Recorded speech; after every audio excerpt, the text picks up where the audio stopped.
Hello, everybody, and welcome to today's CX Quick Tips. We're looking at November 9th. Woo! Can you believe it already? It's amazing how rapidly this year is coming to an end and how rapidly we got to this point. And it gives us an opportunity to, I think, reflect and plan for, what's already going to be coming, at the top of the new year, regardless of whether you have, a 12-month calendar for your organization or not. And I'm so excited because we have Megan Burns on CX Quick Tips with us. Megan, welcome. Thanks, Jim. Great to be back. Yeah, when we planned for this session, I was really excited when you actually, kicked back some of the things that you wanted to talk about. And so we're gonna focus in on something that it's been near and dear to me, and also became certified in emotional intelligence because it's, to me, one of the key differentiating factors that is very tangible if you know how to use it. But in B2B, oftentimes we don't see that. So if we think about, the emotional customer experience, is it really relevant for B2B? Oh, goodness, yes, because organizations aren't loyal, people are. Organizations don't have experiences, people do. And people are emotional creatures, whether we like to admit it or not.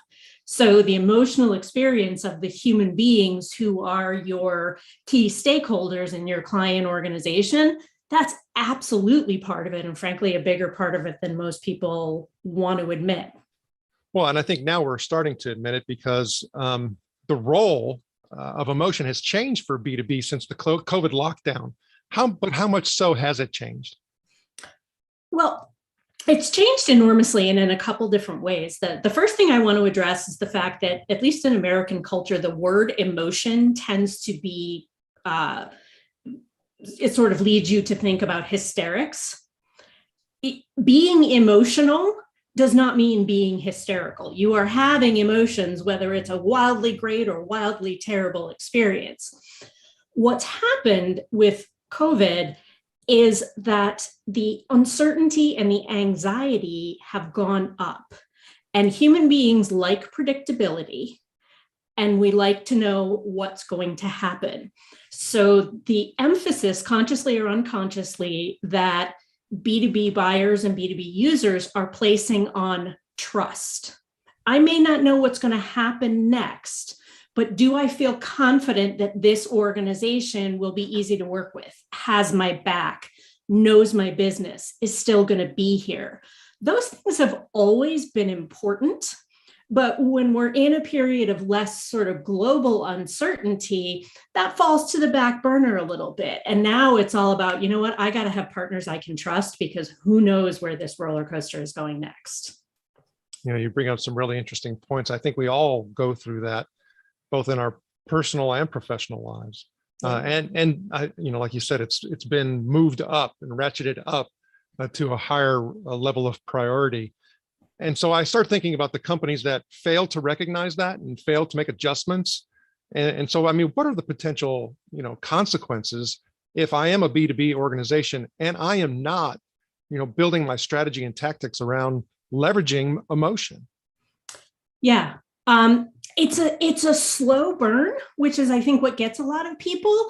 As you have more and more of these interactions, it's rarely like, okay, you do one thing that makes me mad and I leave you. But it's a slow chipping away, like, hey, we had this problem and you fixed it, but you didn't communicate very well. So that's kind of chipping away at my sense of your reliability. Or we've been going through these things together, and that's great that you fixed everything, but you've never asked, how are we doing? What's going on in our business? And so the relationship starts to degrade, and it's going to be a little while before you see loyalty metrics actually start to move from there, but they will. And you will be more at risk when that relationship is people are more willing to leave because they're not giving up as much in terms of that emotional certainty. So the risk is apathy, and then potential, not stealing away of clients, but openness to clients' openness to being wooed away. Okay. So I mean, I even start thinking about conversations that I've had in the past 12 months where, in the B2B space, trust and everything associated around that, trust ecosystem. And you've been throwing out many of these types of words, confidence, got my back, all of those things. It leads me to believe that, and I always try to find the silver lining, COVID has had some good impacts too, hasn't it? It has. I think it's given everyone permission to be a little more human at work. The interesting thing that people don't always think about is that what's going on with employee experience, which tends to dominate the news and the Great Resignation and all of that, that organization's employee experience is your customer experience or client experience. So the sensitivity to emotion that people are saying, okay, we need to not have our workers burn out, suddenly the tools that you're providing and how easy they are to use and how well the companies communicate, that becomes part of this thing that is a bigger share of mind in the organization right now. So it's definitely, I am hoping that the pendulum won't swing back. I know it will swing back. I'm hoping it won't swing back too quickly. But I think this recognition of the fact that human experience is, business experience is human experience, to put it bluntly. Okay, so if we start thinking about, I have to be able to build, and regardless of where you are, if you think about it as a continuum, I'm always having to build my, customer experience, emotional skills. And so in B2B, if I'm sitting here and saying, okay, what are some of the ways that I can do that? What are some ways that an organization can start making a difference today by improving those skills? Yeah, there are a couple of things, and it's based on some basic principles of human experience. Knowing feels better than not knowing. Having a choice feels better than not having a choice. It's interesting. The research shows that human beings, if they're told you can choose, even though the choice is not going to impact the outcome, they still want to be able to choose, right? It's an innate sense of autonomy. So when let's say a problem comes up that you can't control, right? Something in your supply chain. The more clear you can be about what's going on and the more information you can give people, it just makes them feel better because they're not, it's like sitting at the gate not knowing why your flight is late. There's something weird when they tell you, oh, it's because of weather. You kind of go, oh, okay, I get it. And with choice, we can't choose the option we would like in a lot of these situations, but we can choose other things. When do you want me to get back to you? Do you want an update in 4 hours, in 4 days? How do you want me to give you an update? Text, phone call, email? That process of choosing gives people little hits of pleasure that makes the experience as good as it can be emotionally in a bad situation that the customer knows you can't change. Well, as you're saying that, I start thinking about also the execution point of it and the execution part. So it's, you set that expectation. If you don't deliver, I think the ramifications of doing something like that today are probably even bigger than they were pre-lockdown. Yeah, I think they are. And we've seen an interesting sort of rise and fall of forgiveness and clients and people's willingness to forgive disruption that has been driven by the pandemic. In the early days, people were, I think, a lot more forgiving. Now they're like, okay, great, but you should have figured it out by now.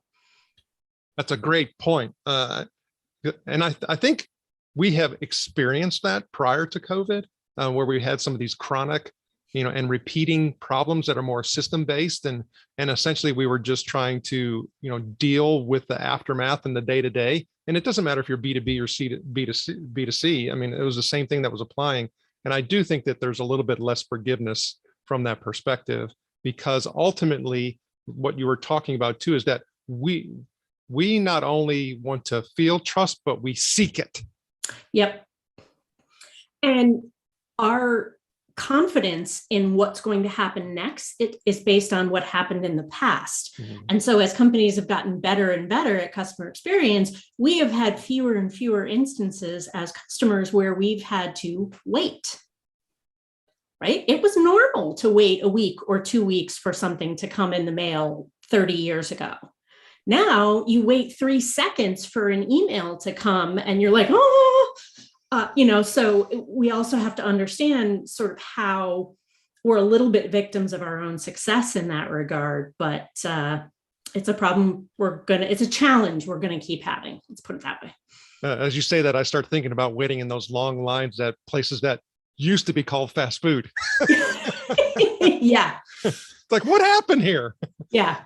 And so, yeah, you're right. I've become less tolerant. Matter of fact, just last week, I was sitting in line at a very large, fast food place, getting some things for the kids. And I sat in that line for so long. And thank goodness I have an SUV. I jumped the curb and got out of the line because I sat there and didn't move forever. Yep. And I said, sorry, you're not getting anything from there. Next. But it's, I think you're right. We did have this moment and opportunity of forgiveness, but if we ain't fixed some of these things by now, like you said, it's going to be a slow, painful, path to extinction. Yeah. And it's a balance. It is. Megan Burns, as always, thank you for sharing your knowledge and wisdom. How do the CX Quick Tip listeners get in touch with you? The easiest way is to go to megan-burns.com, megan-burns.com, or you can find me on LinkedIn. That's where I spend most of my time. And Megan is also a frequent contributor to CX Quick Tips. And so keep in tune. You'll be seeing her soon. Thank you. Take care. Thanks, Jim.